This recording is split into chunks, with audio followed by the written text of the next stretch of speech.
perspective presented by the New Orleans Secular Humanist Association, following a few principles of humanism. We're committed to the use of science and reason for understanding the universe and for solving human problems. We're skeptical of untested claims of knowledge, but we're open to new ideas. We are concerned with securing justice and fairness in society and in ending intolerance and discrimination. We are committed to the total separation of religion and government. We affirm humanism as a realistic alternative to the theologies of despair and the ideologies of violence. We reject the concept of an afterlife and believe in living a full and rewarding life here and now. We value and respect each individual's right to judge and lead their lives according to their own position, as long as it's respectful of other people living in a free society. We hope you enjoy today's program and others in the weeks to follow. Hello, folks. Glad to have you with us. I'm Harry Greenberger, and as most of you know, I've been hosting this show for quite a while. Our guest today is Jim Dugan. Jim is a recently elected vice president of our New Orleans Secular Humanist Association, and he is also almost at the end of his effort to get a PhD from Tulane University in anthropology. That's correct. So I wanted to talk to Jim today about several matters which concern both of us. And recently, we both attended an event at LSU in Baton Rouge. And in fact, Jim, you made a presentation there. I'd like our folks to know what that event was, if you would explain that. I thought it was a really good first effort at this kind of thing at LSU. It was called Reason on the Bayou. It was a gathering for secular humanists, agnostics, atheists, skeptics of various kinds, and it was very well organized. It was put on, I think it's very important to acknowledge that this was put on by the Secular Student Alliance and a student group at LSU, and they had some really interesting speakers, and I counted over 110 people in the room at times, which means a lot of people were coming in and out. So the total attendance was a good bit higher than that. I think it might have been more than that. Oh yes. But then it was supported by and participated in by various other groups, which were student groups from some other universities. Where were they from? Well, we had some people from UNO. We had, I don't remember where everybody was from, as well as our group, NOSHA, had a table there, and Americans United, and some other groups. And I think, wasn't there a student group from North Louisiana?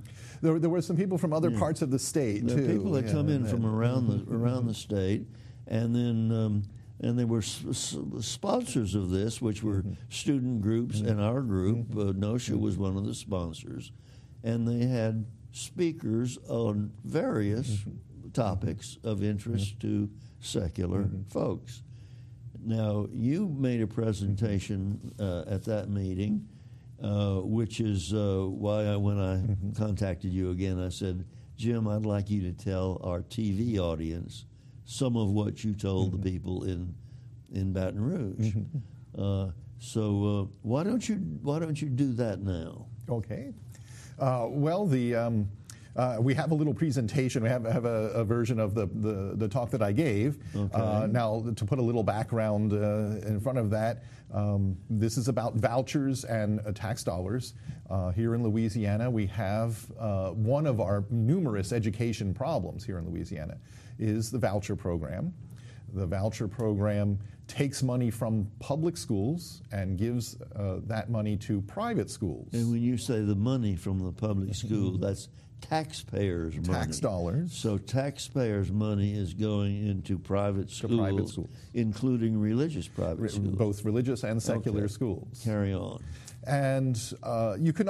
I'm often almost sympathetic with the idea because we have so many schools in Louisiana that are failing. They're doing so poorly, and the stated objective is to create parental choice by helping pay for private school tuition. And so this in some ways does give parents more choice. But it doesn't give parents a really good way to make that choice, because the private schools are not measured for their performance the way that public schools are. So parents have to make an assumption that the private schools do better than public schools, and they have to do a lot of homework. The parents have to do a lot of work with the private schools they're considering. A lot of burden is placed on the parent to figure out if that education is of high quality or not. In particular, I think the parents have to spend a lot of time asking what textbooks are used at this private school, because the textbooks that are used at different private schools vary considerably. And some of these are pretty poor quality, and some of these subordinate the entire curriculum to a religious dogma. And there's no regulation of that. These are private schools. So the fact that some tax dollars are now going to some of these schools doesn't bring with it a lot of regulation of that educational content. I'm not sure how much regulation there has been on the public schools for that matter. But now the textbooks that are getting into schools, not just in Louisiana, but maybe around the country, everywhere, are to us alarming. Very, very disturbing for anyone with a secular point of view, or even a religious believer who believes that public schools and the state should remain secular, and should that your English book should be a good English book and your social studies book should be a good social studies book. Yes, and your science book should be a good science book. The hardest one of all. Which is where we have a serious problem in the state of Louisiana. All right, well, don't you have a presentation about some of these books that you can show us? I do. Well, why don't we see if we can see some of that? Okay. A number of problems adversely affect education in Louisiana today. I'll be focusing here on one particular issue, the use of your tax dollars and mine to send kids to private schools, some of which use Christian textbooks of dubious educational value. This is an issue of concern to all Americans who value the separation of church and state. Our state has a long history of anti-education policies. Higher education has been cut repeatedly and deeply in recent years. Many of our K-12 schools are graded D or F by the state's own Department of Education. We are operating under the misnamed Louisiana Science Education Act, designed to help bring creationism and intelligent design into public classrooms. And now we have a voucher program, which encourages students to transfer out of public K-12 schools into private schools.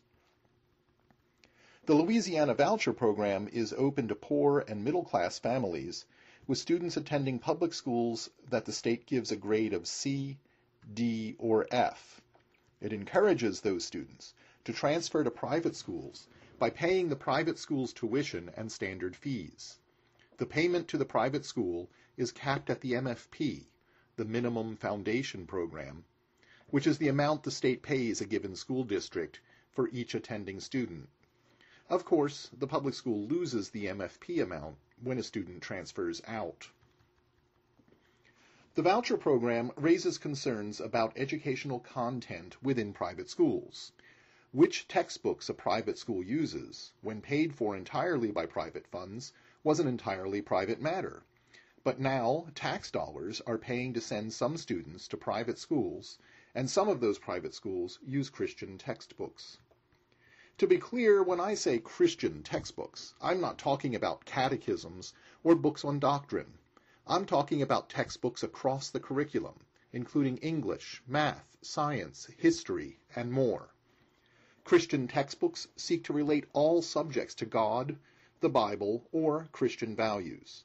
Published by Bob Jones University Press, Abeka Book, Accelerated Christian Education, and other outfits, these books communicate a worldview that is Protestant and fundamentalist. One example would be this 6th grade science text, published by Bob Jones University Press. Looking at the cover and lightly thumbing through the book, it looks like a mainstream science textbook you might find in any public school. Unless you look closely. And notice that this science textbook has a whole chapter on miracles. And the chapter on miracles acknowledges that miracles are impossible so far as science is concerned, but insists that miracles happen anyway, because with God nothing shall be impossible. When it comes to evolution and creationism, these books do not teach the controversy, nor do they teach both sides of the issue. They teach creationism. If they mention evolution at all, they describe it in scientifically inaccurate ways, intended to make evolution seem less credible. In this example, just one of many, a life sciences textbook falsely describes evolution as requiring the existence of partially evolved forms, such as a half-rat, half-bat. This is exactly the same ridiculous claim made by actor Kirk Cameron with his now infamous Crocoduck. Social studies textbooks typically include descriptions of many religions around the world, but the Christian versions of such books are always careful to denigrate non-Christian religion. For example, one textbook flatly states that Chinese Taoism contradicts God's commands, and that its followers are blinded by the God of this world, who is the devil. In their drive to denigrate non-Christian religions, some of these textbooks paint completely misleading pictures of other people's cultures. For example, one history text from a Becca book says the following: "Today, India is one of the poorest nations in the world. Two major reasons for India's poverty are belief in the false religion of Hinduism and a continued following of the caste system. Hinduism has led to a spirit of resistance toward Western technology and a superstitious regard for animal and plant life that hinder progress. The caste system has caused the people to accept their poverty rather than work to escape it." It should not be thought, though, that these books cast aspersions only on foreign religions. They are just as intolerant of Christian perspectives different from their own. A few of these textbooks go so far as to call the Roman Catholic Church a tool of Satan. Textbooks on U.S. history are likely to give some issues a slant or spin that mainstream publishers would consider too one-sided. One book describes the movement for women's rights as seeking to tear down the distinctions of womanhood and to erase the differences between men and women, which are ordained by God. Unsurprisingly, such textbooks describe the gay rights movement as despicable and label homosexuals as immoral Americans. They describe sexual minorities as sinful and repeat the old and baseless claim that homosexuals are seeking special recognition and privilege. It doesn't have to be this way. The state could choose to focus on improving public schools rather than taking money away from them to fund private schools. If the state does choose to fund private schools, it could be more selective about the quality of their educational content. At the very least, the state could require private schools that receive public funds to fully disclose which textbooks they use and for which courses, so that both parents and taxpayers are fully informed. It's a waste.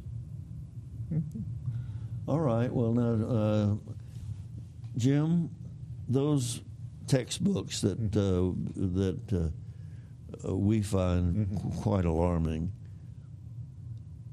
I assume that someone is buying those books. Who's publishing those books? Well, there's the interesting thing is that there's a whole industry to produce these books for homeschoolers and for Christian schools.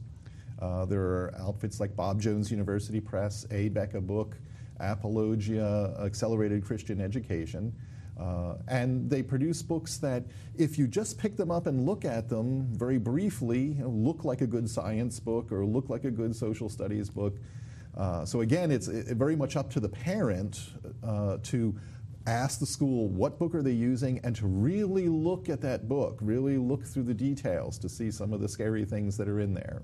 Now, to your knowledge, are such books being used in any schools in Louisiana, whether it's private or public? Or well, so far as I don't know that they're being used in any public schools. They certainly shouldn't be used in any public schools in Louisiana. There are private schools in Louisiana that state on their webpage that they use books from those publishers. Now, under the voucher program, the school doesn't have to publicize or disclose exactly which books they're using in which courses. So again, it's, the parent has to ask these things. So under our Louisiana voucher system, the taxpayers may be paying for a school that might be using those textbooks. They are in some cases, because there are private schools that give a good education. There are even private religious schools that give a good general education. Yes. And there are others that are using these kinds of books in many different subjects. And some of them are getting voucher money right now. All right. Now, I don't know whether a book like that is one that a teacher might bring into the public school under the Louisiana Science Education Act. What can you tell us about that? Well, now that's a complicated question. The Louisiana Science Education Act is a different problem, another problem that we have with education in this state, and it was an attempt to open a trap door so that teachers and local school boards could find a way to bring creationist and intelligent design materials into the science classroom. Now, the act is kind of vague, the Louisiana Science Education Act, about what can and cannot be used. The act actually prohibits teaching of religious dogma, but the intent is clear, that it's about evolution and creationism and denying climate change and things like these are explicitly stated in the act. We can only guess at this point, if some teacher somewhere or some school board somewhere might want to use some of these kinds of science textbooks as supplemental materials. And that would create a significant legal issue. Part of the problem I see with the Louisiana Science Education Act is that, again, a lot of burden is placed on the parents.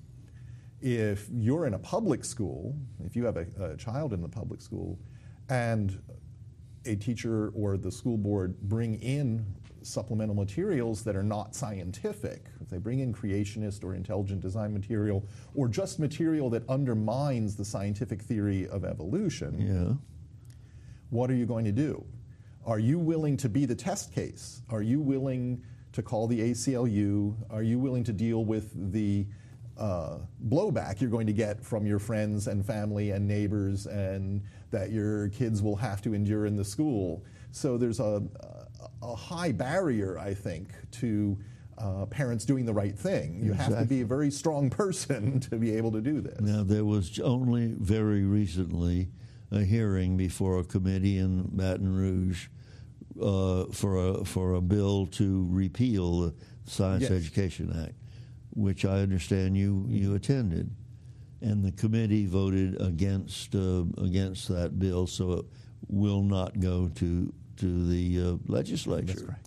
So what we have is what we got and what we're going to have. All right. Well, now tell me about some other matters which may be on your mind regarding education or intrusion into the rights of the citizens. One thing that I could think of is, aside from that voucher program, climate change, which somehow or other, some people think the science is unproven in that respect. Although I will have to say we've had some peculiar climate activity. Anything happening on that? Well, a lot of that comes back to the Louisiana Science Education Act that specifically mentions the controversial areas. And now it's very open. It says any controversial areas in science can be the subject of supplemental materials. But it specifically mentions evolution, human origins, and climate change. Yes.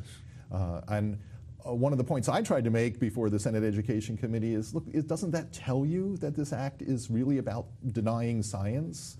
Because these issues aren't the issues that scientists and educators bring up as problem areas, other than that we're under assault from creationists.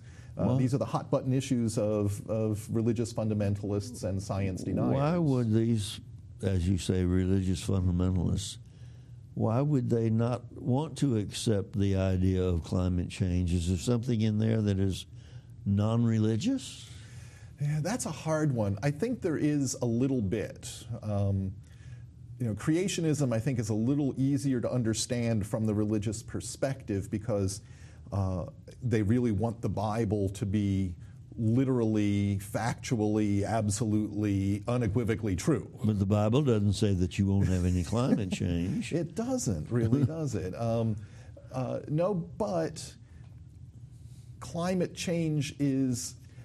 there is this underlying idea, I guess, in some fundamentalist Christian groups, that the end is near, and at some point Jesus is going to come and make everything all right again. Okay. So we don't have to worry about environmental issues. We don't have to worry about conservation or pollution, and we don't have to worry about climate change. I see. Because within our lifetime, within 50 years, within 100 years, depends on who you ask, Jesus is going to come, the world is going to end, final battle will happen, and then everything will be remade and will be perfect. It won't matter again. whether whether there's smog and you're breathing foul air. No, there's supernatural intervention, and that will all be corrected. Well, now back to the private schools, and I can understand why a lot of parents would like their children to go to a private school instead of the public schools, which don't have a very good reputation. They really don't. But when they choose one of the private schools, they don't know exactly what they're getting, and those schools can have restrictions. They can pick and choose whom they want. They can discriminate against some students. How does all that work? That's another serious issue, I think. That is the discriminatory admissions policies that some private religious schools have. Now, under the voucher program, the way the rules are written, a voucher student can't be discriminated against that way. That's the state law. So these schools are not supposed to do that, but it creates a problem for those schools who have discriminatory policies against their non-voucher students, but they're not allowed to apply that to the voucher students. Some examples are, and again, this comes from looking at the websites of schools that are in this program, and some of them show you their policies on their website, some of them show you their application forms. So they say a pregnant student cannot attend, you'll be expelled. Yes. Which you can't, a public school, that's a discrimination a public school cannot engage in. They say gay and lesbian students or the children of gay and lesbian parents cannot attend this school. Again, an illegal discrimination in a public school. They say you have to attend a Bible-believing church, Bible-believing being a concept that is defined by that particular school, and the principal may call your pastor and verify that you're attending. Now, so many of the parents going to these voucher schools will approve of everything you just said, whether they know it's there or not. But there are others who, if they knew that were the case, wouldn't be so inclined to go to that school. But they don't even know what each school, what their rules are. Well, they have to ask, and this should be disclosed to the parents, obviously, but they have to ask, show me your policies, read the admissions materials carefully. But the parents, I think, who are parents of students under the voucher program, need to know that they're not bound by those particular rules. And if there's an issue, if this comes up, this is uncharted territory at this point. If one of the schools tries to expel a student who is there under the voucher program, what's really going to happen? How do you resolve that conflict? So that's going to be an interesting process to see it played out. Now, I believe there is present legal action underway because the money going to the voucher schools is being taken away from the public schools, for which the tax money was originally intended. Yes. You know anything about that litigation? Well, it's we don't know how it's going to pan out in the end. Interestingly, none of that litigation addresses any of these issues of separation of church and state or anything about that. It doesn't address anything at a federal constitutional level. That's about the state constitution, which specifies that public education funds go to public schools. Yes. And a judge right now has declared that the voucher system is being funded unconstitutionally on that basis. That's being appealed. So we don't know how that state Supreme Court appeal will go. And even if the state Supreme Court says it's unconstitutional, we suspect the state government will still try to find some way to fund this, because the commitment to the voucher program by the Jindal administration is very, very strong. Very good. Now, aside from that, and you and I always have many things we could talk about, our organization is, at our next meeting, it's going to be a general discussion meeting on specific topics, which we always enjoy hearing people's different views. One of the topics that is going to be discussed is what are the best strategies to advance secularism as a movement in the American society. Do you have any opinion on that? Well, I think, first of all, many of us have many different ideas about that, and a lot depends on the comfort level of the individual member of NOSHA and the individual non-believer. How public do you want to be? I think certainly visibility of a group like ours, like NOSHA, is very, very important, that people realize that there are organizations that are pushing for good separation of church and state, for teaching science only in the science classrooms. Yeah. So that there are groups like NOSHA, like Americans United, like the Freedom from Religion Foundation, that they can ally with. But visibility is very important. People think we're just three people somewhere. Yeah. All right, yeah. So you're talking about organization visibility and individual visibility. As well. It is a problem for many people to personally come out and say, I'm a non-believer. But if all, and there are lots of non-believers out there, including in the state of Louisiana and the city of New Orleans, if more of us are not willing to be heard and be known, we don't have the momentum that we need to let the general public know exactly where we stand, because we're not really trying to take something away from people. We're trying to give them something that they may not know is available.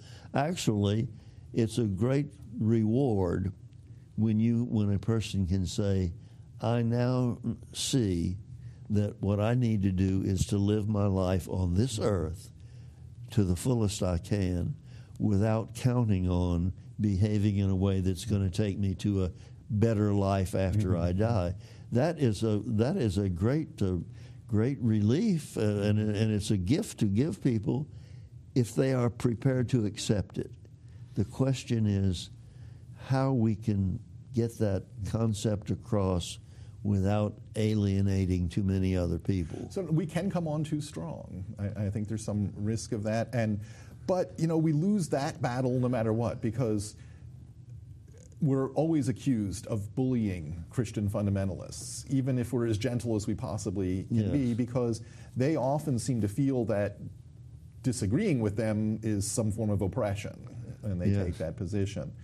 I think it's important to recognize, though, that if you look at the larger group, the nuns, the N-O-N-E, not N-U-N, nuns, the people who the people in the polls say, I have no religion, which a lot more than, that's atheists, agnostics, people who might still identify in a vague sense with some religious belief. That's the third largest religious group in America today. The problem that I see is that even the nuns are reluctant to publicly say, I'm one of the nuns. Well, folks, we've come to the end of another program. Jim, thank you. Thank you, folks, for watching us. We'll see you again.